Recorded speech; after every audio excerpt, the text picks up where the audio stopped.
दोस्तों, हम सभी भोजपुरी दर्शकों को ये कहते हुए बिल्कुल भी हिचकिचाहट नहीं होनी चाहिए कि भोजपुरी के सबसे बड़े सुपर स्टार और ट्रेंडिंग स्टार, सच में ट्रेंडिंग स्टार जो हैं खेसारी लाल यादव ही हैं। दोस्तों, ये बात सिर्फ मैं आप लोगों के बीच बोलकर ही नहीं जाऊंगा बल्कि इसका सबूत भी दूंगा। तो सबूत देने के लिए सबसे पहले यूट्यूब खोलते हैं। यूट्यूब खोलने के बाद एक्सप्लोरर में जाते हैं, जैसे वो देखिए। उसके बाद जाते हैं ट्रेंडिंग में। तो मेन ट्रेंडिंग में हमारे भोजपुरी के कोई भी स्टार तो है नहीं। तो अब हम जाएंगे म्यूजिक में। तो म्यूजिक में देखिए, अभी तो ऊपर में सारे बॉलीवुड के गाने आ रहे हैं, बॉलीवुड साउथ के।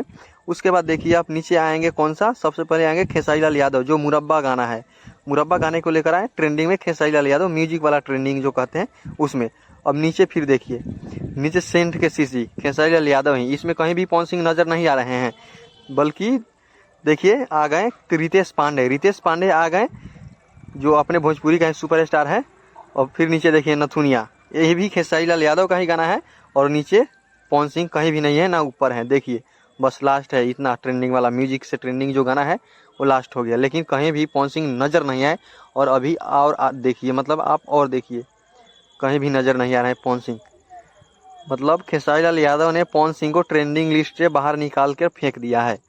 खेसारी लाल ही जो है 3-3 गाने को ट्रेंडिंग में रखा है, बल्कि पवन सिंह कहीं नजर ही नहीं आ रहे हैं। दोस्तों, ऐसा बिल्कुल भी नहीं है कि पवन सिंह के गाने जो है ट्रेंडिंग में नहीं जाते हैं, उनके भी जाते हैं। लेकिन अभी जो है ट्रेंडिंग में खेसारी लाल यादव ही बने हैं और वही हैं। तो दोस्तों, ये वीडियो आप लोगों को कैसा लगा? अगर आप इन दोनों लोगों के फैन हैं तो वीडियो को लाइक करके प्लीज चैनल को सब्सक्राइब जरूर करें, ताकि दोनों पक्षों का आपको न्यूज मिलता रहे। और शॉर्ट फॉर्म में मैं न्यूज जो देता हूँ कि आप लोगों का समय ज़्यादा ना लग पाए। तो चलिए वीडियो को करते हैं समाप्त। तब तक के लिए जय हिंद, जय भारत दोस्तों, बाय बाय।